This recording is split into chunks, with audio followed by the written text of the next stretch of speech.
Hi everyone. So did you know that in the winter of 1944 to 1945, the Netherlands is going to experience this horrific famine known as Hongerwinter, literally hunger winter.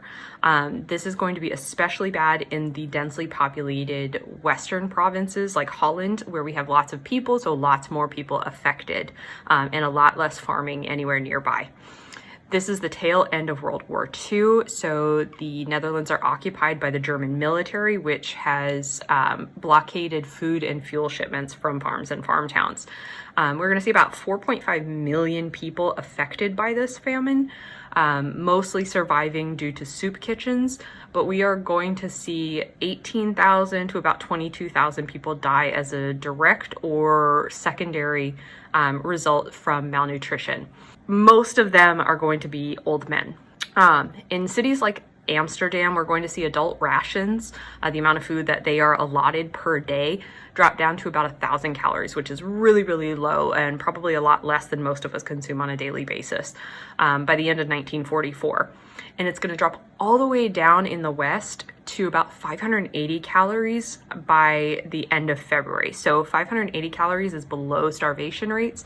It's actually about what we recommend today for 3-month-old babies, just for reference. So by January, we're going to see the winter has gotten incredibly harsh. It's stormy, it's super cold, the water is really choppy, which is going to make it very difficult for any food shipments to get in by boat. To make that worse, the Germans have destroyed docks and they've destroyed bridges, so boats have nowhere to pull up to drop off any shipments, even if they can get in. And then even worse than that, we have the Allied bombers are going to be trying to destroy the German military in the Netherlands, and they cannot differentiate between military and civilian shipments. So they're cutting out any opportunity for more food to come in and potentially putting people's lives at risk if they try to ship it. The food rations are going to drop down really, really, really significantly. So one of the staples of the Dutch diet always has been is dairy, and specifically cheese. Most Dutch people, they have for years and years and years, like hundreds of years, still do today, eat cheese multiple times a day. It's a really important source of protein. It's a really important source of healthy fats, and really significant, especially during this time period.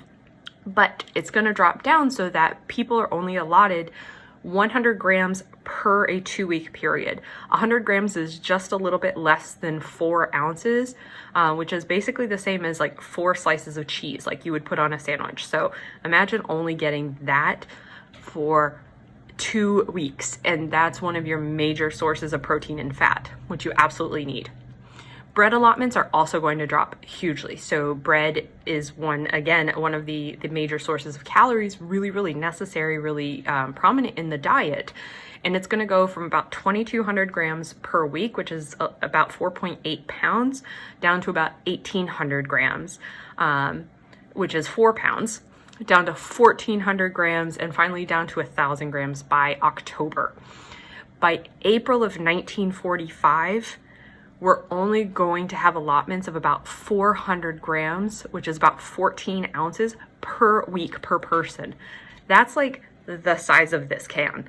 So this is 12 ounces, it's slightly bigger, slightly more bread than this per week. Even the black market is going to run out of food. They will not have anything. And then the military is going to cut off gas and electricity. So not only are now people literally starving to death, they're also cold. And they're cold in the middle of this dark, long, awful Northern European winter. So people are going to start eating tulip bulbs. Tulips grow in abundance. They grow really, really well in the Netherlands. The Netherlands are famous for them, but they're not really meant for human consumption. They don't have a lot of nutrition. They don't have a lot of calories, but people are eating them just so they have something in their belly. They're also going to be eating sugar beets, which we don't typically eat like a regular beet. We would eat it, or we would use it to make sugar.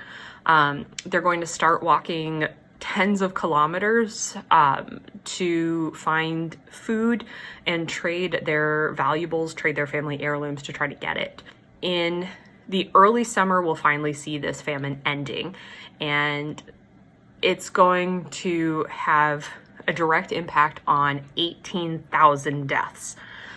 with a lot more that have malnutrition as a contributing factor. We're also going to see this stress and this malnutrition affecting babies being born. It's going to affect people for years and years and years after this. The actress Audrey Hepburn lived in the Netherlands during this time. She was a child in the Netherlands here, and she was one of the people who lived off of tulip bulbs. And for the rest of her life, she is going to deal with anemia, which is low blood iron. She's going to have respiratory illness, and she's going to have edema, which is where your body tissues collect a lot of fluid, and it puts a lot of pressure on the rest of your body. And so now you know.